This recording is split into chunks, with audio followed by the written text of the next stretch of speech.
I had just turned 25, and Lindsay and I were living in Bolivia, and our lives were falling apart. We had confidence that God had us there for a reason, but nothing seemed to work. Everything was coming apart. We didn't have close friends. We had no support network there. We were having conflicts with our team leaders. We were there as missionaries, but it didn't feel like we had any role that really fit us, that was good for us. And we just didn't know what God was doing. We asked many times, God, we know you have us here, but why? There were so many unknowns. And we just had to sit with that. We also entered, years later, back in the States, we entered into more unknowns as we said yes to God's invitation to the adventure of foster care and adoption. We got our foster license when Elliot was 2, and a couple weeks later we got our first call. 2.5-year-old twins. We said yes. I'm not sure we should have, thinking about like 3 2-year-olds in a house together. We didn't end up getting that placement. They were placed with a different family. We got another phone call. By the time we got to our 5th phone call, we're like, okay, 50-50 chance that this might actually happen. That time it did. That next day, the social worker called and said, hey, so we're going to bring them by about 4 o'clock. And that is how we met our youngest 2 kids.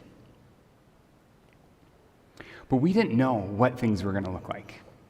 There were so many unknowns throughout that whole process, and there still remain unknowns, even as they've been adopted now for over 4 years.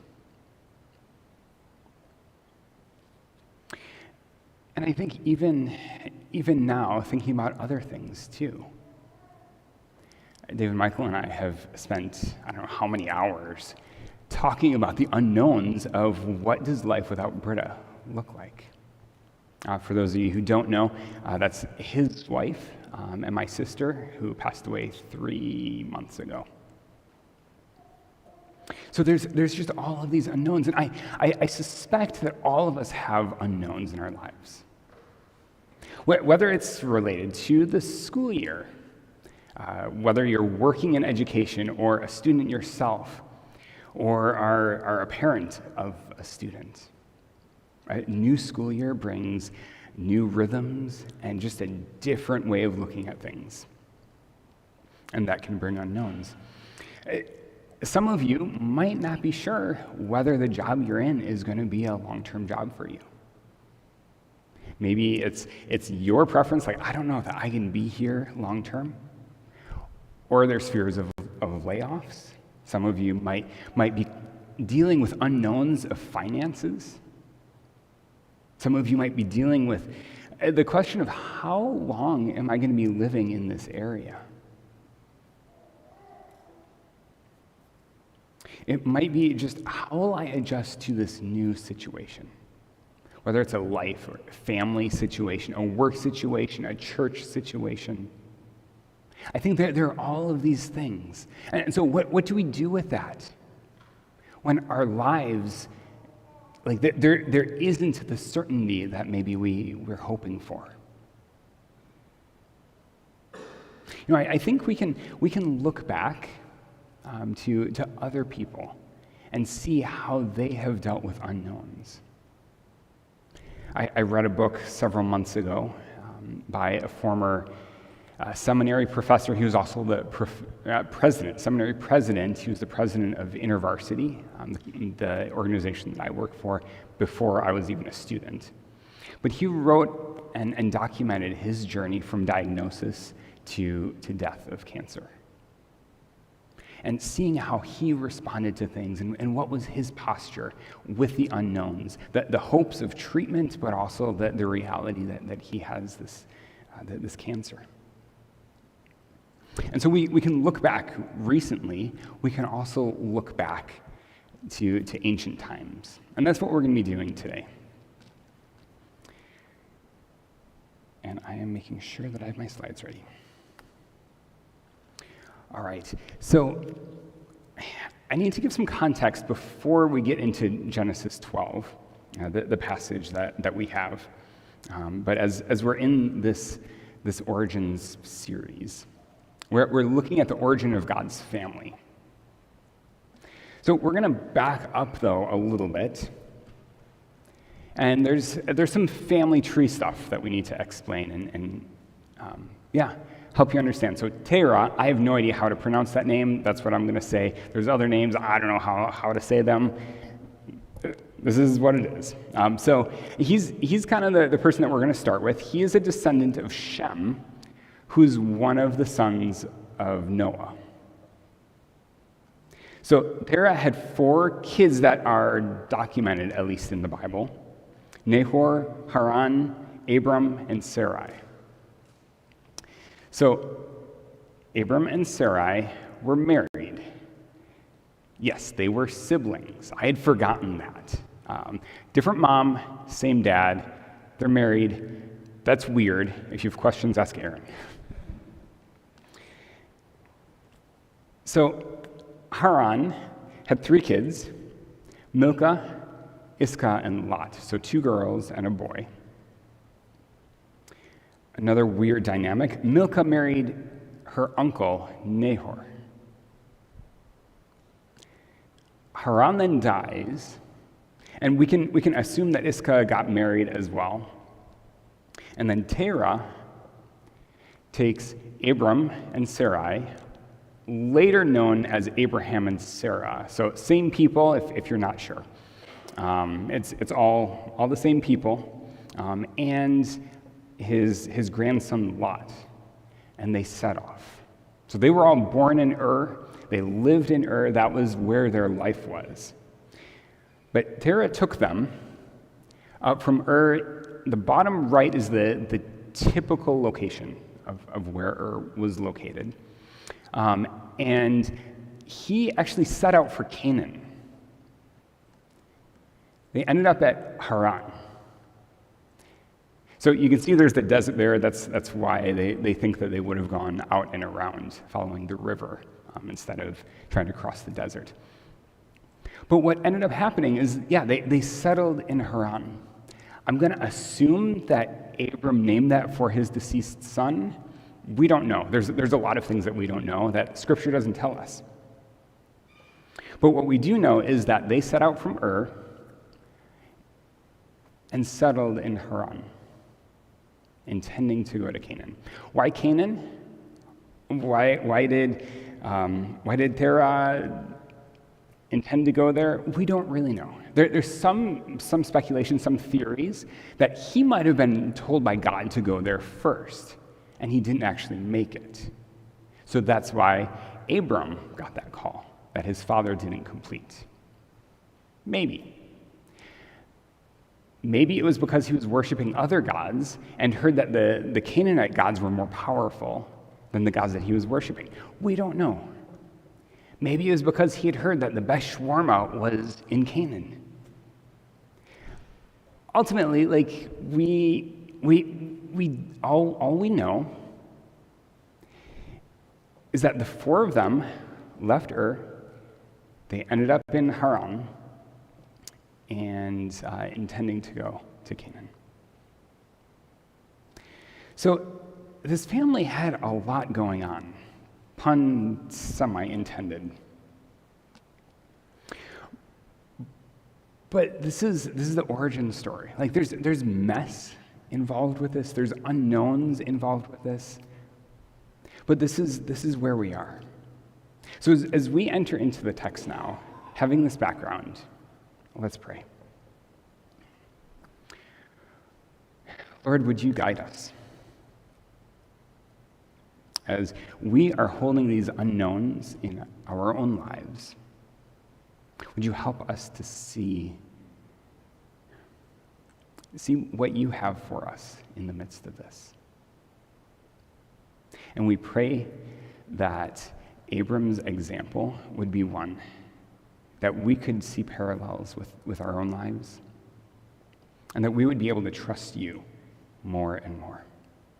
So open our eyes, open our hearts, that we would see and hear from you. Amen.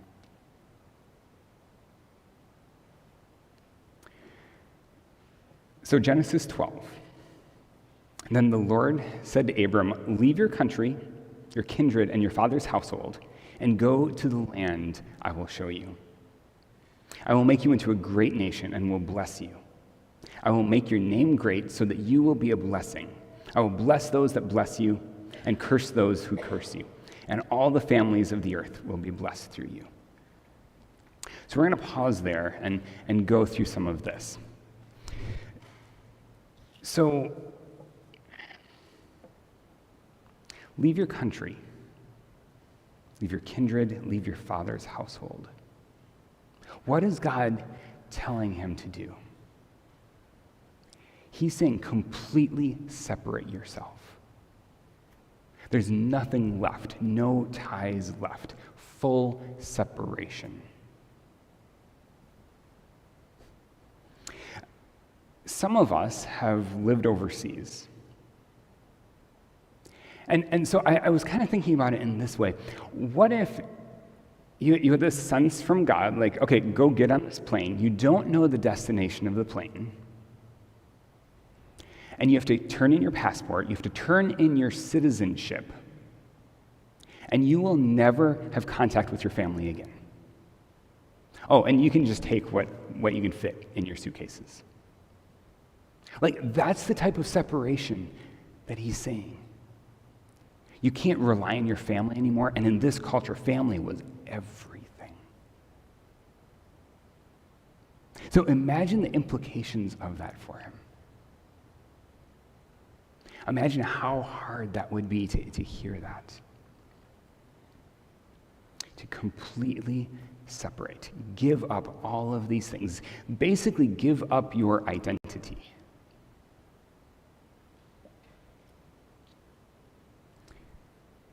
But we find out that he did it.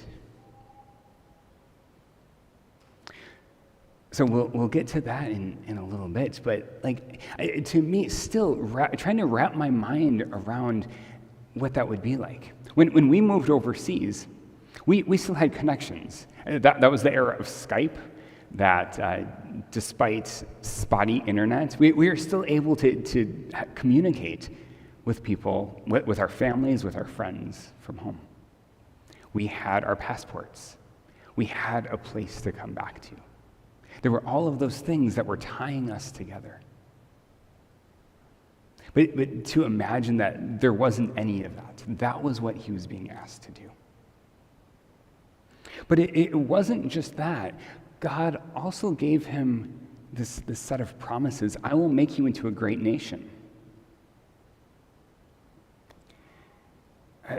There's something that makes it more complicated, though. He's 75, we read in another verse, and he doesn't have any kids. And God's not just gonna bam, you are now the emperor of Rome, right? He doesn't work that way. This is a slow, very, very slow process. God generally is not one to move fast. And he's expecting Abram to trust him and to go slowly and be patient. But he says, I will make you into a great nation, and I will bless you, and I will make your name great. Why? So that you will be a blessing. It's not a selfish thing. It's not about Abram. It's so that he will be a blessing. And all the families of the earth will be blessed through you. And that extends down. If you only read the Old Testament, you will see that you're tracing Abraham, to Isaac, to Jacob, and their descendants. And that's it. But reading the New Testament also, we see that those of us who've said yes to following Jesus, to committing our lives to him, we are adopted into that family. That includes us. So all the families of the earth will be blessed through you. Through us, I think we can extrapolate to say, as we are the descendants of Abraham.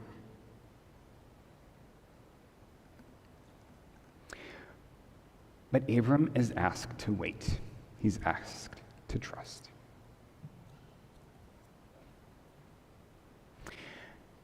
He's asked to give up everything. And I think, in a sense, following Jesus is kind of like that. I grew up in a Christian family, so I don't understand the dynamics quite in the same way as someone who's coming from a different background. For me, I was at least familiar with faith. The way I put it into practice is different than the way my parents put it into practice, or the way that I was taught to.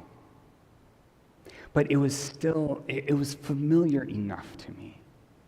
But I've talked with others who had to leave everything in order to follow Jesus, at risk of their family cutting them off. So I think following Jesus is kind of like this. And there's a friend that is on InterVarsity staff. He's been with InterVarsity for 45 years, something like that. Amazing guy, really humble guy. And he's written several books. One of them is titled Faith is Like Skydiving. And the book is a whole bunch of illustrations that you can use to explain difficult concepts of faith. And the idea is that with faith is like skydiving, you have to do your research. You're not just going to pay some shady guy in a plane $20 to take you up and push you out of the plane, right? You're going to do your research. You're going to do your work and make sure it's a legit company, that they know what they're doing, that the parachute that you're strapping on, that those straps are going to hold, that to the best of your ability, you know that those parachutes are packed well and appropriately, and you go up. But at a certain point, you have to be willing to jump out of the plane, not knowing that you're going to land safely. And faith is like that. You do your research. You should do your research. You should look into this before committing to following Jesus. Recognize the cost of it. Recognize how the difficulty of it, but also the blessings of it. And as you do that, there comes a point where you got to say, I don't know 100%, but I know this enough that I am going to take that step. So I feel like this is similar to what Abram was saying, what he was realizing. I need to take that step. And as we move on, so Abram departed. He did take that step. He was willing to say, God, I trust you with all of the unknowns. So he departed as the Lord had directed him, and Lot went with him. Abram was 75 years old when he left Haran. What an age to start something completely new, huh?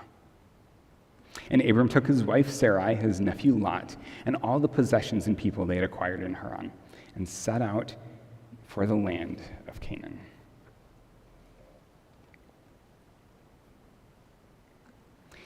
Abram didn't have specifics. He didn't have specifics, but he knew where he was, that he knew who he was following. And he trusted God with that. I think a lot of times, and this section is sometimes referred to as the call of Abram. I think a lot of times at least in American Christianity, we have the language of calling, and we think of something really specific. I'm called to do Bible translation in Kenya. Or in my example, I was called to do campus ministry at Michigan Tech with InterVarsity. And we can see things really narrow. But what happens when your visa gets denied? Or there's family dynamics, whether kids or aging parents or other family things going on that mean that you can't stay and do what you're doing. There's these unknowns. And so I think our idea of calling, and that goes back to some of what Aaron was saying, is finding what God has for you in this season of life, using the gifts and skills and passions that he's given you. But if we zoom back even more, we recognize that what are the two greatest commandments? To love the Lord your God with all your heart, mind, soul, and strength, with everything that you have, and to love your neighbor as yourself. Those are the things for us to focus on. Like that's the big umbrella of calling. And then there can be specific callings or specific invitations that we can have in different seasons of our lives. And I think, I enjoy, part of my job is talking through people, with people, these things. What's the calling? Or what invitations does God have for you? 6 years ago, we had taken a team of students to Bolivia. They were with us for 4 weeks. We sent them back to the States, and we stayed to be able to reconnect with our church and our friends down there. And during that time, just as us as a family, we were doing some discerning ourselves of what might be a possible next invitation for us. And I was sitting and praying and journaling, and I had this sense of God saying, I have something more for you with Latin America. And I had no idea what that was. There were some possibilities, and over that following year or 2 or 3, there were some possible open doors, and then that one closed, and then, maybe this, and no. And none of it seemed to work out. And so I'm just like, okay, God, I'm going to trust you. I'm going to hold on to this sense of like, yeah, there's something in Latin America. I figured it was going to be like a decade or more away. God surprised me with that. And my role now is helping develop partnerships between InterVarsity and our sister college ministries in Latin America. It's a pretty sweet job. And this week, this Wednesday, I leave for Colombia for close to a week, where I get to spend that time with the national directors of the 20 different movements throughout Latin America. And so we'll be together, definitely times of worship and prayer, but also I want to be knowing how I can serve them, how we as InterVarsity can serve them. One of the ways is having staff that come and serve underneath the national leadership.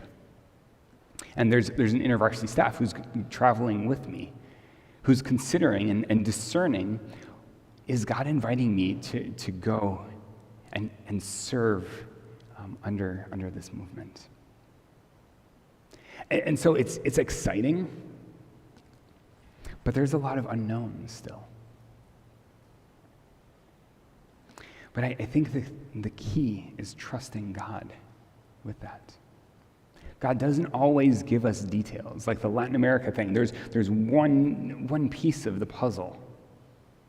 It wasn't until much later on and over this past year or two, like there's been more pieces that have been fitting together. But I'm still figuring that out. I think the same thing with Abram. He took that first step. He departed as the Lord had directed him. And he said, I suspect, he said, God, I don't know what's going on, but I'm going to trust you and I'm going to do this. We also don't know the timeline. I wonder how long it took him to wrestle with this and pray through it. I suspect it wasn't an immediate thing. It wasn't like the next day that he's gone. But I wonder how much he was really wrestling with this and coming to grips with this reality, counting the cost. But yet Abram trusted God despite the unknowns.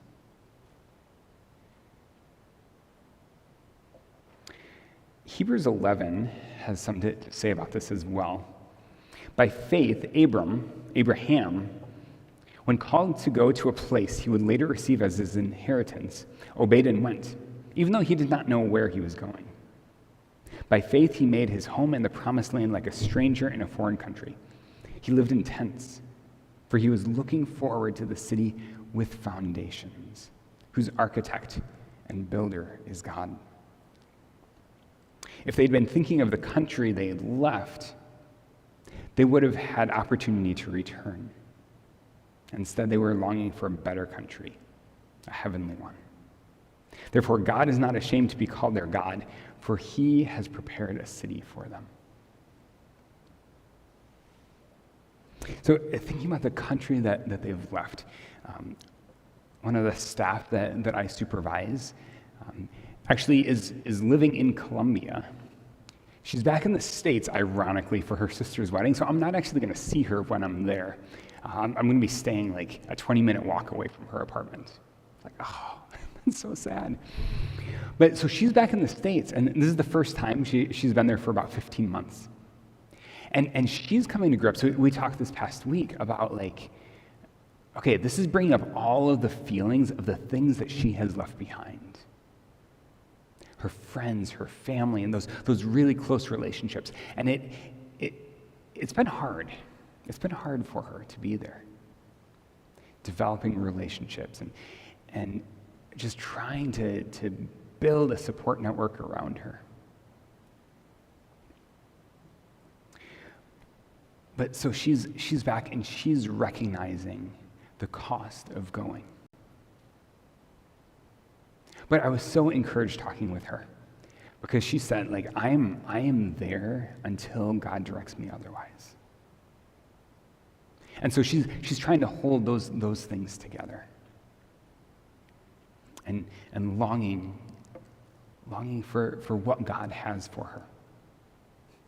And I'll also admit, thinking about the country they've left, we moved from the UP 2 years ago. And I still find myself dreaming about there. And I'll admit that there's been seasons of my life that I find myself longing for the UP more than longing for heaven. Now, I love you guys. You're not Youpers. You don't get it in the same way. Right? And so like those are our people. Like we lived there 15 years. And so we're working through that. I'm working through that. But the UP is a beautiful, special place. But it is not what we have for eternity. And so I want to long for eternity, for the heavenly city, so much more than my longing to go back to a beautiful, wonderful place. But it's not the same. I also think of Jesus. He had an interaction with someone who came and said, hey, Jesus, I want to follow you. But first, let me go say goodbye to my family. And what was Jesus' response? He said, anyone who puts his hand to the plow, using an agricultural illustration, and looks back isn't fit for the kingdom of God. It's kind of like you're getting ready to move. And it's a lot of work to move. And you're packing up all your stuff, and you get it in the truck, and you close the door, you get in, you have the key in the ignition, seatbelt on, and then you're like, hold on, that's my home. I'm not sure I'm ready to leave. And that's the sort of thing that we have to deal with. We have to be willing to say, Jesus, you are more important than any of this. That I don't know what is yet to come, but I'm going to trust you and I'm going to take steps following you. Jesus expects full devotion of us, even though we don't know what's yet to come. He knows, he gets it. And we, like Abram, can trust God despite the unknowns. So going back to Abram, when they came to the land of Canaan, Abram traveled through the land as far as the site of the oak of Moreh at Shechem. And at that time, the Canaanites were in the land. Then the Lord appeared to Abram and said, I will give this land to your offspring. Not even to him, but to his offspring. Like there's not the immediacy of what's going on. I don't know if Abram was hoping that it was going to be like, yep, this is your spot. You can settle down and that's it. This is your family's land now. But it didn't work that way. It was a promise for the future. So Abram built an altar there to the Lord who had appeared to him. From there, Abram moved on to the hill country east of Bethel and pitched his tent, with Bethel to the west and Ai to the east. There he built an altar to the Lord and called on the name of the Lord, and Abram journeyed on toward the Negev. So he was there, he had these promises, and he built these altars. He was starting the worship of the Lord in this land. And then there's a whole bunch of stuff that happened, including 400 years of his family being in slavery in Egypt before they were able to come back, and then 40 years of wandering in the wilderness because they did not trust God in the unknowns before they were able to enter into this land that God had promised Abram, 500 years prior.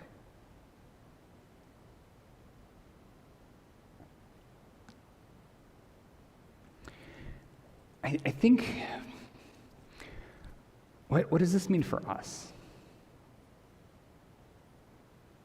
I think we need to have the open hands like Abram had, to be able to trust God despite the unknowns.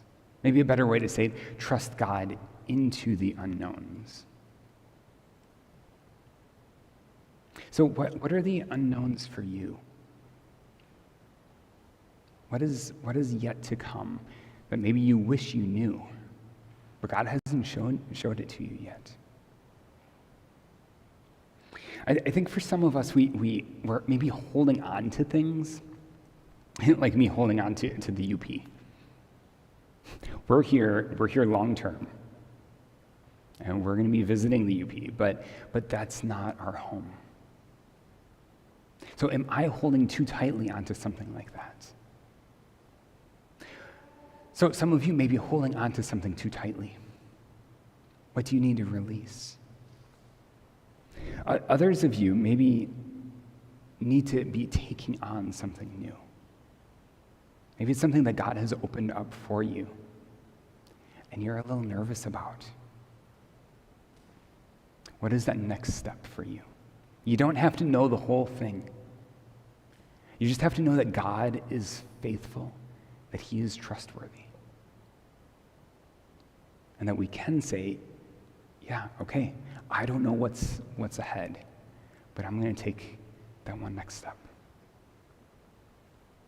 So I have a few reflection questions, and I want to give you a couple minutes to reflect on these. What unknowns are in your life right now? Then how is God asking you to trust him like Abram did? And then what is a next step that you can take in trusting him and following him? So I'll give you a couple minutes to do that.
moving overseas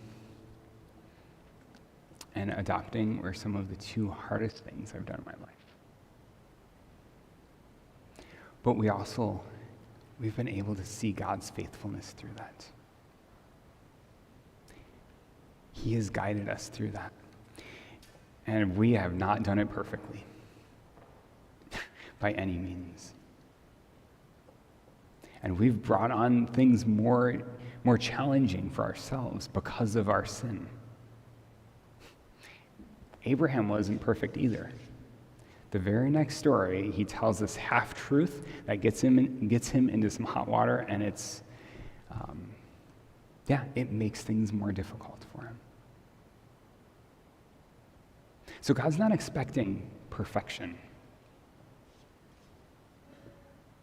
He's just expecting us. He's asking us to make that next step and trust him into the unknowns. So we want to focus on him through this. And this next song, well, we're going to sing about walking by faith and not by sight. We don't know what's to come, but let's have the faith to trust him with whatever is yet to come.